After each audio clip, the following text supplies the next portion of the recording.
मैं हूँ ज्योति सिंह और आप सभी को मैं प्रणाम करती हूँ।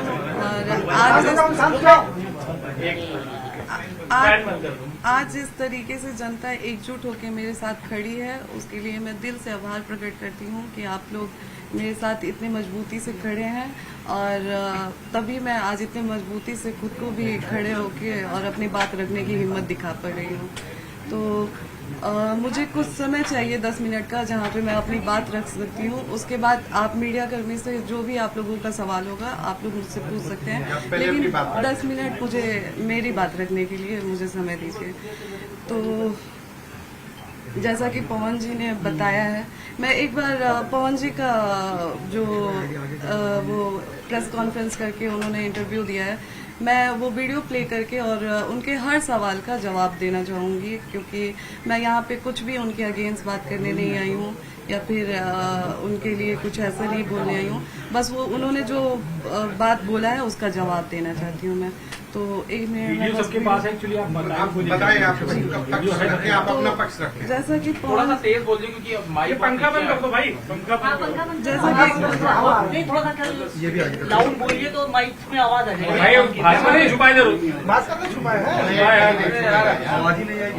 चलिए ठीक है। तो जैसा कि आप लोगों को पता है कि 5 तारीख को मैं पवन जी से मिलने उनके आवास पे पहुंची थी।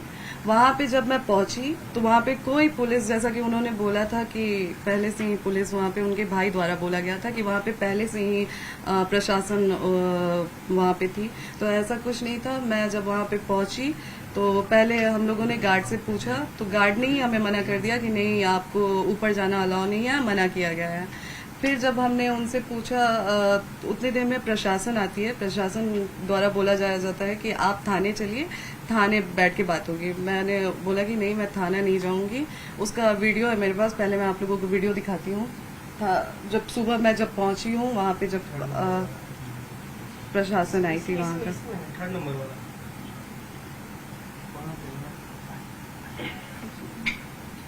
ये वीडियो है जो सुबह जब मेरे पहुंचने के बाद प्रशासन बुलाई गई।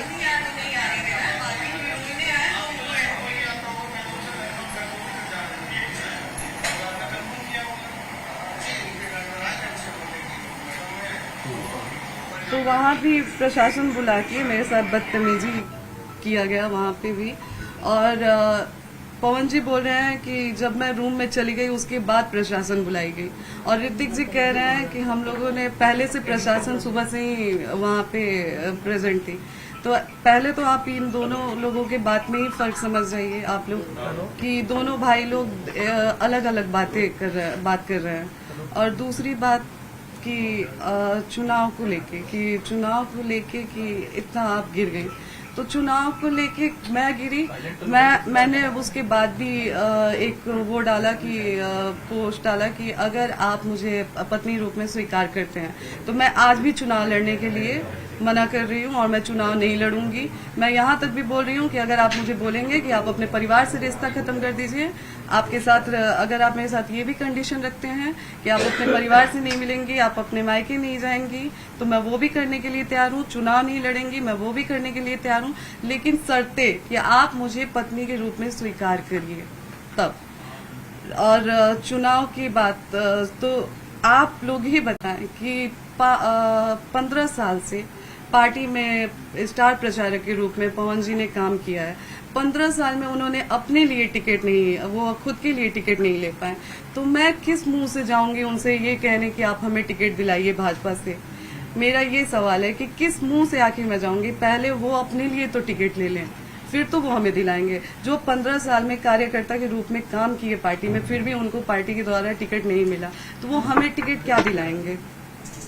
और बच्चे की बात रही कि बच्चे के लिए वो तरस रहे हैं, तो जो इंसान बच्चे के लिए तरसता है वो दवा नहीं खिलाता है अपनी पत्नी को। मुझे हर बार दवा खिलाया गया और बहुत सारी चीजें मैंने आज भी मीडिया में नहीं रखी थी, लेकिन आज पवन जी ने मुझे मजबूर कर दिया है। मैं पवन जी को बदनाम नहीं कर रही हूँ, मैं बस अपना पक्ष रख रही हूँ। खुद के बारे में जो चीजें हैं वो मैं आज मीडिया में रख रही हूँ।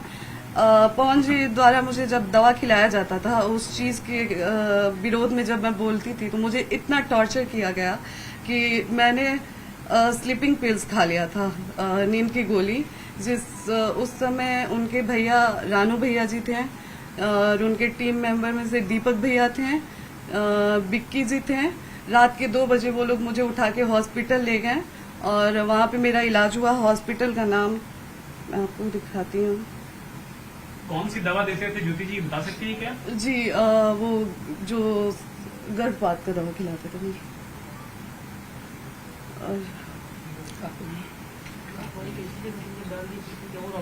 अच्छा, आपने एक कंडीशनल जवाब दिया ज्योति जी, अगर मान लीजिए बीजेपी, जेडीयू, आरजेडी कोई आपको अपनी तरफ से टिकट ऑफर करती है तो क्या आप चुनाव लड़ना चाहेंगे? अगर पवन जी पत्नी के रूप में मुझे स्वीकार करते हैं तो मैंने पहले भी बोला है और अभी भी बोल रही हूँ कि मैं चुनाव नहीं लड़ूंगी।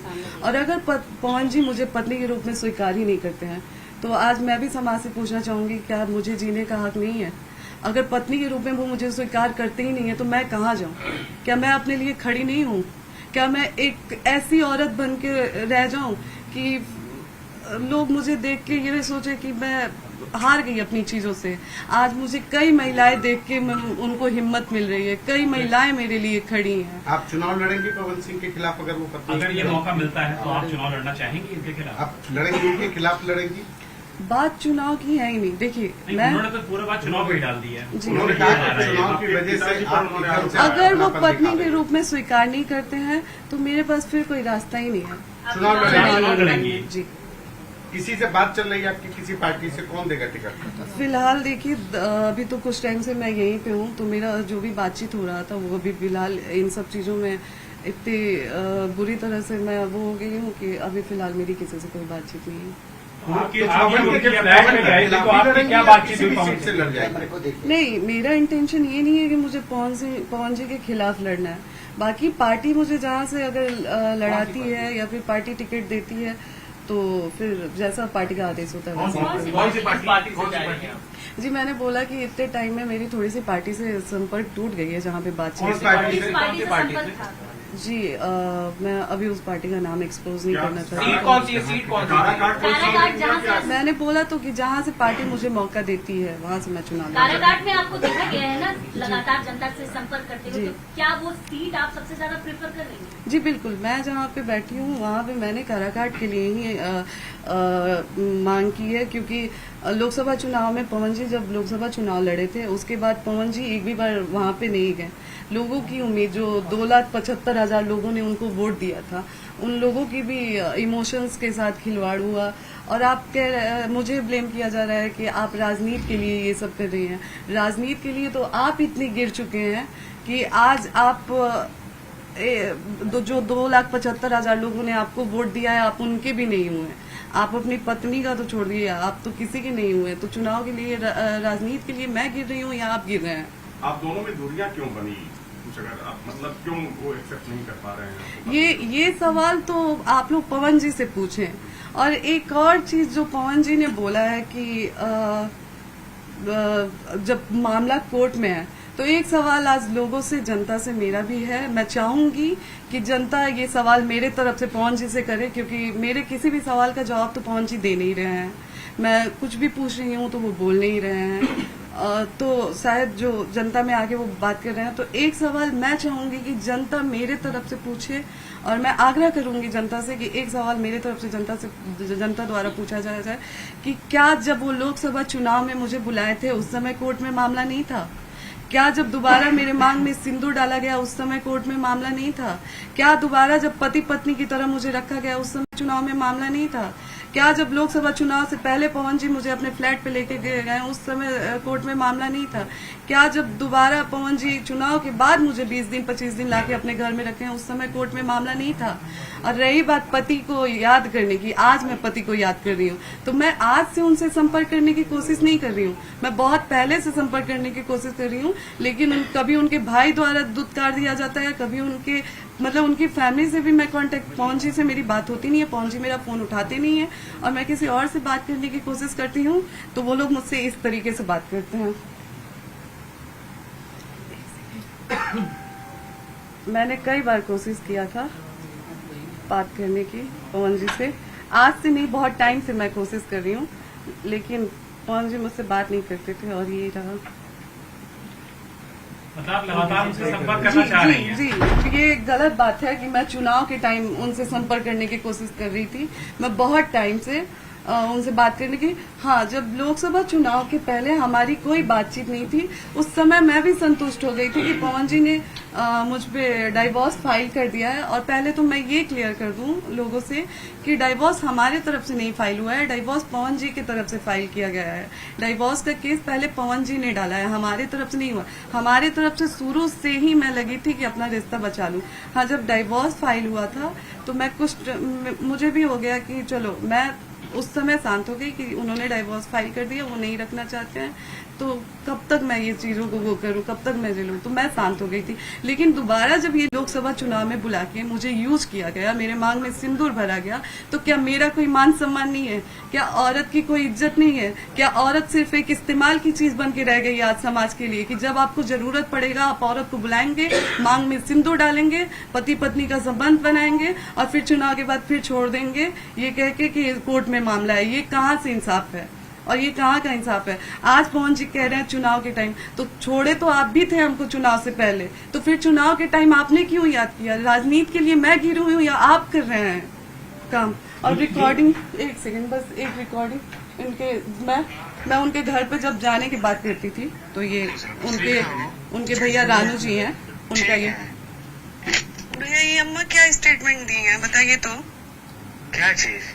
कि पैसे पूछ रहे हैं लोग कि ज्योति क्यों नहीं आई, तो बोली है कि पैसे, ज्योति को बस पैसा लेना था, पैसा लेके कितना पैसा दिए हैं लोग हमको? कब बोलोगे? कल रात में कहा? हाँ,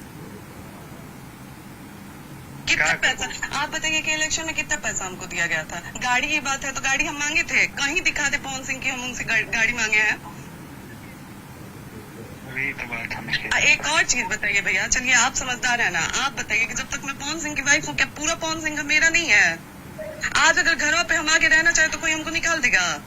अब तू क्या करबो ना करबो हम क्या जानते हैं भाई, लेकिन जब कोर्ट में तलाक के केस चलता है तो कोर्ट में भैया नहीं है वकील हक लेके जावे के यार। अरे भैया आपसे बात, अरे पागल, हम जो तू कहते हो उतना कहते हैं। कानून में कोई ऐसा नियम ही नहीं है। बात हम कह रहे हैं भैया, नहीं, कानून में कोई ऐसा नियम नहीं है। यही नियम है कि जब तक तलाक नहीं होता है तब तक आप जाके अपने नहीं, जब कोर्ट में जब तलाक के केस हम चल आ रहा जाए है, भैया, हम आ जाए, आप लोग रोक लेंगे हमको? आइए, हम आ जाए, रोक लेंगे हमको? हाँ आइए। ठीक है, आप रोक लेंगे ना हमको? अरे धारा ना यार, फालतू मत बोलो धारा। ज्योति इतना टाइम बात हमारे से मत करो, ठीक है ना? फोन मत काटिए आप क्यों नहीं काटे हैं? क्यों काटे? इसकी बात बताइए आपकी और उनसे भाई की जी, ये बातचीत ये पवन जी के बड़े भैया रानू जी से मेरी बात हुई थी।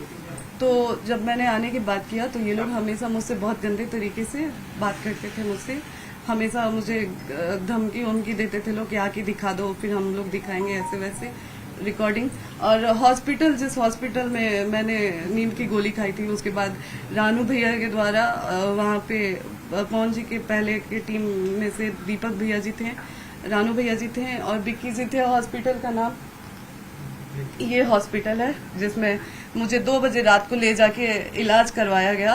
मैं कौन सा हॉस्पिटल है? बेले व्यू मल्टी स्पेशलिस्ट हॉस्पिटल। कहाँ हॉस्पिटल? ये हॉस्पिटल आपका शहर बता दीजिए। शहर मुंबई का है, अंधेरी है जी। इसमें सारे डिटेल हैं, अगर आप लोगों को पीछे से जी, पवन जी कह रहे हैं कि 1.5 घंटा फ्लैट पर आप लोगों की बातचीत हुई, क्या बातचीत हुई? वो तो कह रहे हैं कि हमने बातचीत करने के बाद फ्लैट से बाहर गए थे। पहली बात तो पवन जी ने बोला कि 1.5 घंटे बातचीत हुई। उससे पहले जो उनके भाई ऋतिक जी इंटरव्यू में आए थे, उन्होंने बोला कि लगातार मैंने टिकट की बात की, जबकि आज पवन जी का स्टेटमेंट अगर आप लोग देखते हैं तो ऋतिक जी के स्टेटमेंट से बिल्कुल अलग स्टेटमेंट है पवन जी का। तो आप लोग ही डिसाइड करें ना कौन सच कौन झूठ बोल रहा है। मैं तो सामने मीडिया के बैठ के पवन जी को बोल रही हूँ कि एक बार आप भी बैठ जाइए, हम भी बैठ जाए, जैसे आपने अकेले प्रेस कॉन्फ्रेंस किया, साथ में बैठ के एक बार कर लीजिए। हम कौन गलत कौन सही, आप मुझसे सवाल करिए। मैं आज तक पूछते आई हूँ कि मेरी गलती क्या है, मेरी कौन सी ऐसी गलती है, मेरी ऐसी कौन सी गलती है जो आज 7 साल से मैं झेल रही हूँ, लेकिन आज तक पवन जी ने कभी मुझे जवाब नहीं दिया। 1 घंटे कोई बातचीत नहीं हुई आपकी? इंतजार कर रही थी फ्लाइट में, फिर उसके बाद आप वापस चली जी। गई। कौन सी ऐसी बात हुई थी कि आपने फिर उसके बाद ये कदम उठाया कि मैं यहाँ से चली जा रही जी, जब मैं पवन जी के फ्लैट में गई, वहाँ पे हम लोग बैठे, बिल्कुल पवन जी ने जो बात वहाँ पे बोली है कि हम लोग बैठे, नॉर्मली हमारी बातचीत हुई, कुछ ऐसा नहीं था, बहुत अच्छे से बहुत प्यार से बातचीत हुई मेरे पवन जी के बीच में। उनके भैया गुड्डू भैया बैठे हुए थे, बगल में ऋतिक जी बैठे थे, उनके एक और दोस्त हैं जो प्रोड्यूसर हैं धनंजय भैया जी, वो लोग बैठे थे, सारे लोग बैठे थे, बातचीत हो रही थी ऐसे ही नॉर्मली, जो जैसा कि उन्होंने बोला कि मैंने रट लगाया था कि मैं नहीं जाऊंगी। उनके भैया, जैसे ही मैं बैठती हूँ उनके भैया द्वारा कहा जाता है कि आप ज्योति जो आप आई हैं बात करिए और फिर यहाँ से जाइए, आप यहाँ पे रुक नहीं सकती हैं। मैंने बोला कि क्यों नहीं रुक सकती हूँ, क्या मेरे पति का घर है, आप लोग कैसे बोल रहे हैं कि मैं नहीं रुक सकती हूँ? तो नहीं आपको रुकने नहीं दिया जाएगा। हम बोले ठीक है भैया, आप मेरा हाथ पकड़ के बाहर निकाल दीजिए। तो फिर उन्होंने बोला कि देखा ये कुल फालतू बात मत करो, बस बात करो अपन, आइजा से जा। उस समय पवन जी ने एक शब्द नहीं बोला। और फिर चाय पानी वाली बात सच है कि उन्होंने चाय पानी के लिए बोला गया हम लोगों को कि चाय पानी पीजिए, आप लोग आराम से बैठिए। और फिर वहां से पवन जी निकल जाते हैं ये कह के कि 1 घंटे की मेरी मीटिंग है, 1 घंटे बाद आता हूँ तो आपसे बैठ के बात करता हूँ। जैसे ही वो वहां से निकलते हैं, पीछे से 10 मिनट के अंदर ही प्रशासन आ जाती है। दूसरी बार सुबह से ये दूसरी बार प्रशासन आती है वहां पे। दूसरी बार प्रशासन आके आज जो मैंने वीडियो डाला है, SHO द्वारा मुझे धमकी दिया जाता है कि आप वहां से हटिए, नहीं तो आप पे FIR करा दिया जाएगा अगर आप ज्यादा वो करेंगे तो क्या आज मैं जनता से पूछती हूँ कि अगर कोर्ट में मामला होते हुए पवन जी मुझे चुनाव में बुला सकते हैं, तो क्या 4 सवाल जो मेरे हैं उसका जवाब लेने के लिए मैं पवन जी के घर पे नहीं जा सकती हूँ? ज्योति जी एक बात बताइए, लोकसभा चुनाव में जब उन्होंने बुलाया था कि आप खुद गए? नहीं, लोकसभा चुनाव में अगर उसका भी साक्ष्य चाहिए तो आप लोग मैं अपने इंस्टाग्राम द्वारा डाल दूंगी, क्योंकि अभी वो मेरे जी, तो वो पवन जी लगातार मुझे ही नहीं, मेरे पिताजी को भी उनका कॉल आता था। और उस टाइम घंटों 2-2 घंटे मेरे पिताजी से बात होती थी कि पापा आपका आजीवन मैं बेटा रहूंगा, आपके लिए आजीवन मैं करूंगा। फिर मेरे लिए साड़ी का मैं पैसा भी दिया गया, मैं वहां पे गई तो कि ये साड़ी तुम अपने लिए ले लेना जाके, सारा कुछ किया गया। तो चुनाव में मुझे पवन जी द्वारा बुलाया गया। अच्छा, जितने दिन आप चुनाव में उनके पास थी, पति पत्नी की तरह आप लोग रहते थे कि अलग अलग? जी, शुरुआत में 4-5 दिन हम लोग पति पत्नी की तरह थे। फिर वहाँ पे ज्यादा भीड़ होने लगी थी, उनके कमरे में लोग आने जाने लगे थे, तो एक दूसरा रूम खुलाया गया था जिसमें मैं, वो और उनकी अम्मा और मेरी बहन रहते थे। अच्छा, इनिशियल वजह क्या रही आप लोग के बीच में जो फर्क आया या डिफरेंसेस आए, इनिशियल वजह क्या? सर वही जवाब आज मैं भी चाह रही हूँ, और वही जवाब के लिए मैं पवन जी से लगातार संपर्क करने की कोशिश कर रही हूँ कि एक वजह हमें भी बता दीजिए कि हमारी गलती कहाँ रही है। कितने समय से आप लोग अलग हैं? जी, हम लोग लगभग 1.5 से 2 साल साथ में रहे हैं। नहीं, फिर भी कोई वजह आपको जो समझ में आई? मतलब क्या इनिशियल जैसा कि जी, वो हमारे साथ रहते थे और हमें मतलब जैसे दवा हमेशा खिलाते थे, तो उस चीज का भी मैंने विरोध करना चालू किया कि नहीं, ऐसे नहीं होगा, मैं आपकी पत्नी हूँ, कब तक मैं ऐसे जबरदस्ती दवा आप खिलाते रहेंगे और मैं खाते रहूंगी, मतलब मेरे शरीर पे भी वो दवा गलत असर कर रही है, ऐसा नहीं, बस उस चीजों को लेके। और फिर जैसा कि मैंने पहले भी एक इंटरव्यू में बोला है कि किसी के द्वारा एक ऑडियो मैसेज पवन जी के फोन में भेजा गया था कि ज्योति सिंह का इनसे संबंध है, उनसे संबंध है, बस उस एक ऑडियो की वजह से आज ज्योति सिंह यहाँ पे खड़ी है। आपके कौन सा मतलब मिसअंडरस्टैंडिंग रही जो किसी लोगों ने आपके बारे में? जी, वो मिसअंडरस्टैंडिंग रही जिसे आज तक पवन जी ने क्लियर करने की कोशिश नहीं की। मैं लगातार उनसे मिलने के लिए भीख मांगती रही, बात करने के लिए भीख मांगती रही, लेकिन वो कभी मेरे सामने बैठने के लिए तैयार ही नहीं हुए। एक आरोप आपके समाज पर लगा कि उन्होंने कहा कि मेरी बेटी को विधायक बना दो, उसके बाद रखना हो तो रखो, छोड़ना हो तो छोड़ दो। अगर आप और पिताजी मैं उनसे पूछना चाहती हूँ कि क्या पार्टी वो चला रहे हैं, क्या उनकी कोई पर्सनल पार्टी है जो वो मुझे विधायक बना देंगे? आप ही बताएं, क्या कोई पार्टी उनकी पर्सनल पार्टी है जिससे वो मुझे विधायक बना देंगे? मेरे पिताजी किस उस पे जाके, हाँ, जब वहां पे पुलिस आया, मैं लाइव आई, तो वहां पे ये बोला गया फिर उनके लोगों द्वारा कि आप फिर से लाइव आइए और बोलिए कि पुलिस पवन जी द्वारा नहीं बुलाई गई थी, तभी पवन जी आपके साथ दोबारा बैठेंगे। मैंने बोला ये मैं नहीं करूंगी, अगर ये मैं करती हूँ तो सवाल हम पे उठने लगेगा।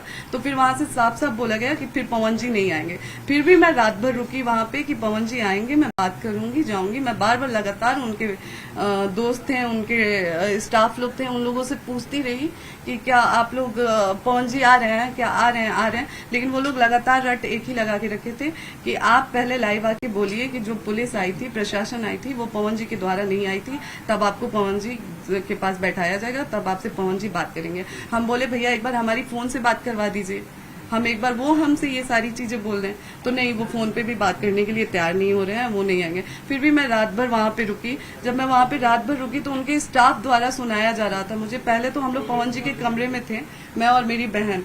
तो वहां से आके बोला गया कि आप लोग यहाँ से निकल जाइए इस रूम से, क्योंकि यहाँ पे पैसे और ज्वेलरी सारे गहने वहने रखे गए हैं। तो हम लोगों को भी डर लगा कि कल को ये लोग जब सिर्फ बात करने पे प्रशासन बुला सकते हैं, तो कल को ये लोग ये भी ब्लेम कर सकते हैं कि वहां से हम पैसे आभूषण लेके चले आए हैं।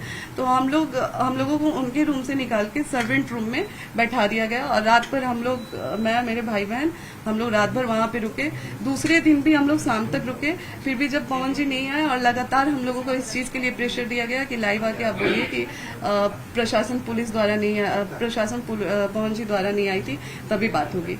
फिर मैंने बोला नहीं, और वहां से फिर मैं निकल गई। इस डर से मैं निकली कि कल को ये लोग फिर मुझे आके ये बोल देंगे कि मैं पैसे आभूषण लेके भाग गई हूँ। और मैं निकलते वक्त उनके स्टाफ को खड़ा करवा के अपने बैग का पूरा वीडियो भी मैंने उनके सामने बनाया कि भैया आप लोग खड़े हो जाइए, मैं अपना बैग चेक करवा दे रही हूँ, मैं यहाँ से कुछ लेके नहीं जा रही हूँ, कल को आप लोग मेरे पे उंगली नहीं उठाएंगे। एक बात तो आपने कह दी कि ऑडियो मैसेज आया जिसकी वजह से आप लोग। दूसरी सवाल यह है कि क्या आपके पास भी ऐसी कोई जानकारी कभी आई थी पवन सिंह से संबंधित कि उनके कुछ लोगों से संबंध है जिसकी वजह से आपने विरोध किया और उसके बाद ये चीजें शुरू हुई? नहीं, देखिए, जब हमारे पिताजी ने उनसे हमारी शादी की तो हमारे विदाई के समय उन्होंने एक ही चीज हमारे कान में डाला कि बेटा आपकी शादी आम लोग से नहीं हो रही है, आपकी शादी एक स्टार से हो रही है और आपको जीवन में कहीं ना कहीं कॉम्प्रोमाइज करके चलना होगा। तो इस चीज का ध्यान रखिएगा। आप कभी भी पवन जी से पूछ लीजिएगा इस चीज को लेके, मैंने उनसे कभी कोई बात नहीं किया है, कुछ नहीं बोला है। हालांकि बहुत सारी चीजें ऐसी हैं जो, बहुत सारी चीजें एक पत्नी होने के नाते कोई पत्नी नहीं बर्दाश्त करेगी। और मैंने बोला है ना, समय और अगर जरूरत पड़ेगी, एक बार पवन जी अगर लाइव आके बोल देते हैं कि आप मैं नहीं कर पाऊंगा कुछ भी, जो भी चीजें हो, नहीं रह पाऊंगा आपके साथ, आप मेरे लिए मेरे जो भी है आपका साक्ष्य वो रख दीजिए, तो मैं रख देती हूँ। मतलब कभी आपने उनके जो नाम आए तमाम रिश्तों को लेकर के, आपने कभी उनको जी नहीं, कभी नहीं। आप लोग देखिए, हमारे हिंदू सनातन धर्म में भगवत गीता का बहुत मायने है। आप लोग भगवत गीता सामने रखवा के कसम खिला लीजिए कि इस चीज का विरोध कभी मेरे तरफ से नहीं हुआ गया। मैंने बहुत चीजें लिखी थी, लेकिन हर बार मुझे मेरे कान में वो चीजें आ जाती थी कि बेटा आपकी शादी एक नॉर्मल इंसान से नहीं हुई है, एक्टर से हुई है। तो उस चीज को ध्यान में हमेशा रखते हुए अक्षरा सिंह भी आपका सपोर्ट कर रही है सब चीजों को लेकर। अक्षरा जी का नाम लगातार पवन जी से जुड़ा हुआ पहले भी था और अभी भी जब कुछ होता है तो अक्षरा जी उतरती हैं, उसी आपके सपोर्ट में बोल रही हैं, आपके सपोर्ट में बोल रही हैं अक्षरा सिंह। खेसारी लाल भी जी, मैं इसके लिए बहुत आभार प्रकट करूंगी जो लोग भी मेरे, लेकिन दर्द वो अपने तरीके से बयां कर रही है कि उनका जो दर्द है वो मेरा भी दर्द रहा है। बिल्कुल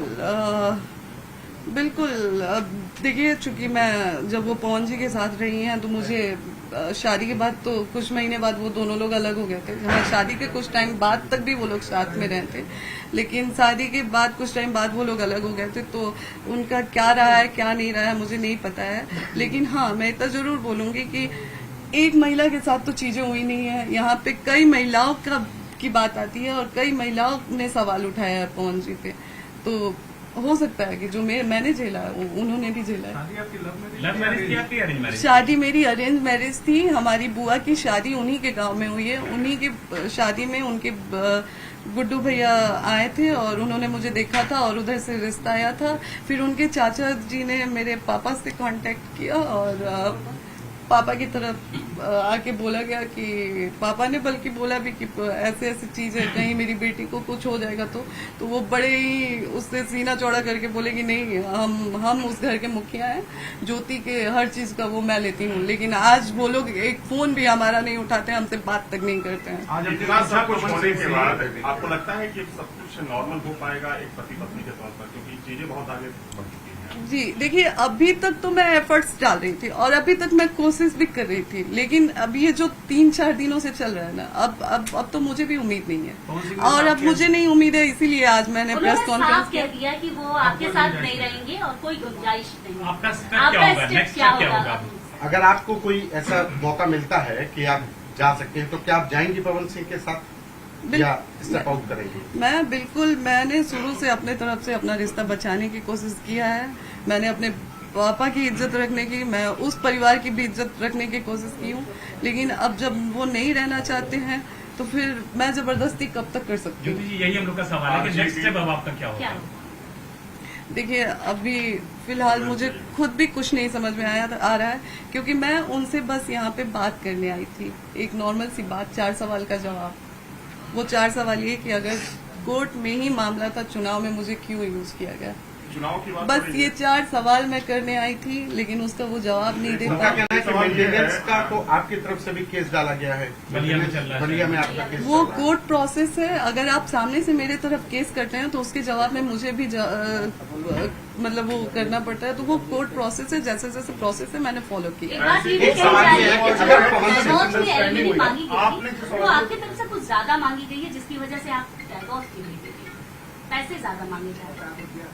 मैं आप लोगों को बता दूं कि आज 7 साल से डाइवोर्स का 6 साल से डाइवोर्स का केस 5 साल से चल रहा है। उस 5 साल में आज तक एलिमनी मेंटेनेंस के नाम पे भी मुझे 1 रुपया अभी तक नहीं मिला है। ना ही पवन जी के द्वारा उन 6 साल में मुझे कभी कुछ दिया गया है। हाँ, चुनाव के टाइम जैसा कि मैंने बोला कि साड़ी वाड़ी खरीदने के लिए उन्होंने कुछ पैसे मुझे दिए थे, वो 5 करोड़ या 50 लाख नहीं थे, साड़ी वाड़ी के लिए दिया गया था। अब शायद उस पैसे की अगर जिक्र होती है कि चुनाव में मैं पैसे लेके गई थी, तो एक बार पवन जी से ही आप लोग पूछ ले कि मतलब कोई पैसा नहीं अभी तक मिला? जी नहीं, मुझे एक सवाल ये है कि अगर मेंटेनेंस ऐसी नहीं। बातें चल रही हैं बिहार इलेक्शन में कि आरजेडी चाहती है कि आपको डेहरी आंसोन की सीट कुछ ऐसी कुछ बातचीत भी है क्या आरजेडी से? डेहरी आंसोन पर्टिकुलर सीट को लेकर से हो रहा है? जी देखिए, मैं साल भर से क्षेत्र में मेहनत कर रही थी, और जैसा कि सबको पता है कि मैं पार्टी के संपर्क में थी, तो बातचीत हमारी हुई थी। हाँ बिल्कुल, मैं पूरी कोशिश कर रही थी तेजस्वी से बात हो रही थी आपकी? नहीं जी, मेरी उनसे डायरेक्ट बातचीत नहीं हुई थी, लेकिन पार्टी के लोगों से हमारी आरजेडी बातचीत से बात थी। हुई जी। थी। आप जिस ऑडियो का जिक्र कर रही हैं जिससे चीजें खराब हुई, वो ऑडियो क्या थी जिसके बाद में दिक्कत हुई? आप जिस ऑडियो का जिक्र जिसकी ऑडियो थी, मेल थी, फीमेल थी, क्या? वो उसमें उस ऑडियो में एक मेल की आवाज थी। वो कौन थे मैं ये नहीं जानती हूँ, लेकिन हाँ ये साफ था कि किसी द्वारा वो करवाया गया है। अब किसके द्वारा ये करवाया गया था मुझे नहीं पता है, ये पवन जी बेहतर जानते हैं।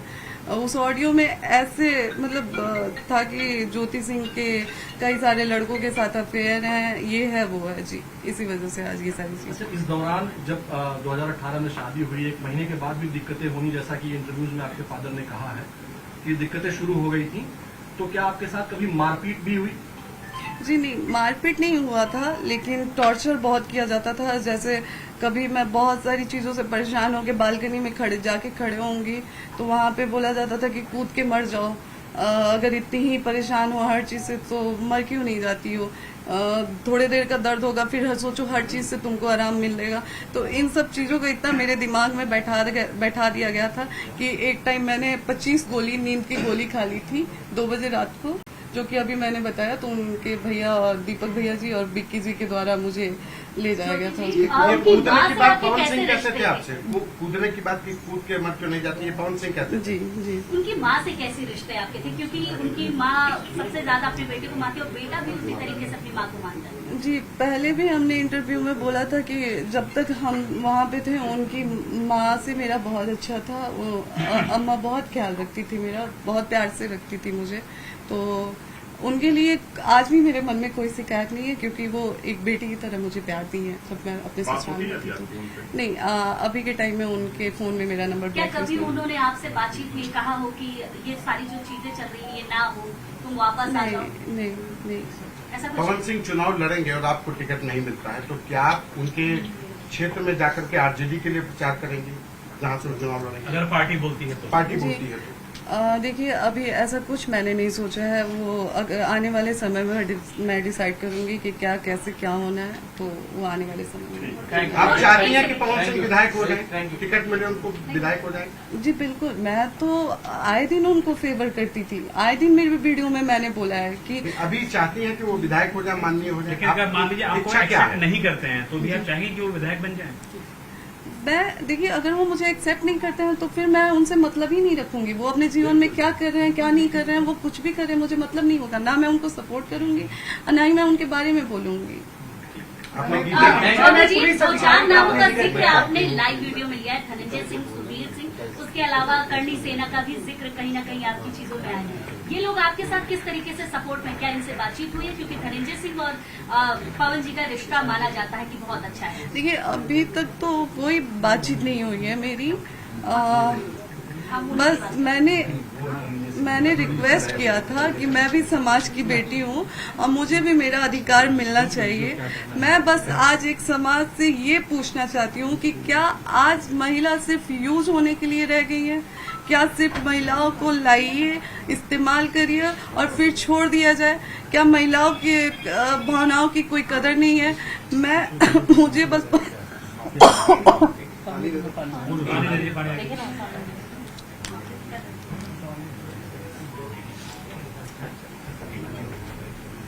मुझे पवन जी से बस एक ही सवाल है मेरा कि जब उन्होंने मुझे छोड़ ही दिया था तो फिर चुनाव में दोबारा बुला के मेरे मांग में सिंदूर क्यों डाला गया? मेरे साथ पति पत्नी जैसे क्यों रहा गया और मुझे चुनाव में क्यों बुलाया गया?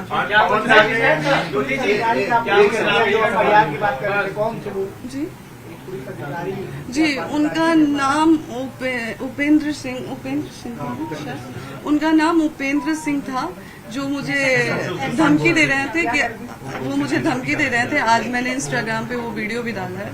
उनके द्वारा मुझे धमकी दिया जा रहा था कि अगर आप नहीं आती हैं तो आप पे FIR कर दिया जाएगा। ये भी नहीं बोला गया था कि अगर आप नहीं आती हैं, शायद उसमें बोला जा रहा है कि आप ज्यादा तमाशा मत करिए नहीं तो FIR कर दिया जाएगा। तो मैं पूछती हूँ कि पवन जी, कोर्ट में मामला होते हुए पवन जी अगर मुझे अपने चुनाव प्रचार के लिए बुला सकते हैं तो क्या 4 सवाल के जवाब पाने के लिए मैं अपने पति के घर नहीं जा सकती हूँ? क्या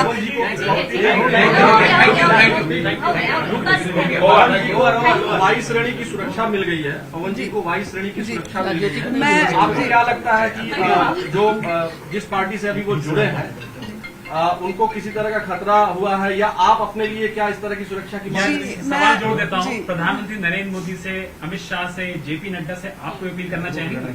जी बिल्कुल, मैं एक सवाल भी करना चाहूंगी और मैं एक रिक्वेस्ट भी करना चाहूंगी कि बस मुझे इतना बताया जाए, क्या पत्नी ये रिक्वेस्ट किससे रिक्वेस्ट करना चाहिए? जी, हमारे आदरणीय श्री नरेंद्र मोदी जी से, हमारे आदरणीय मुख्यमंत्री जी आदित्यनाथ योगी जी से, हमारे आदरणीय अमित शाह जी से, कि क्या एक पत्नी मिलने जाती है पति से, क्या आप लोगों को लगता है कि एक महिला, मुझ जैसी महिला जो आज मैं कहीं की नहीं रह गई हूँ, क्या आप लोगों को लगता है कि मैं पवन जी को इतना हार्म कर सकती हूँ कि उनको ये सिक्योरिटी दी गई?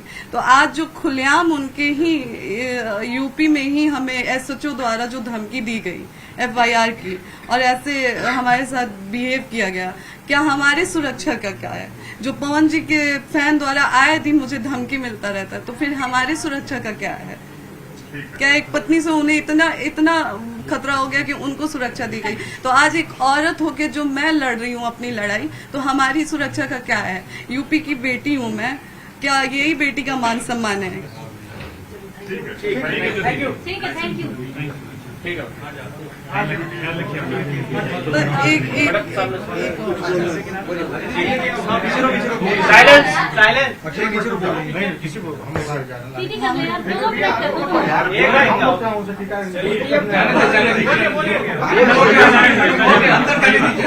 अरे आदरणीय श्री नरेंद्र मोदी जी चुप हो जाओ भाई। हमारे आदरणीय श्री नरेंद्र मोदी जी की तरफ से एक ऑपरेशन सिंदूर चलाया गया था। क्या मैं समाज की बेटी नहीं हूँ? मेरे सिंदूर का क्या है? क्या मेरा सिंदूर मायने नहीं रखता है?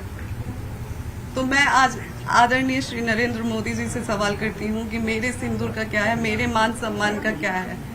मेरे सिंदूर के लिए कुछ नहीं होगा। क्या मैं समाज की बेटी नहीं हूँ? क्या मैं यूपी की बेटी नहीं हूँ? क्या मैं बिहार की बहू नहीं हूँ?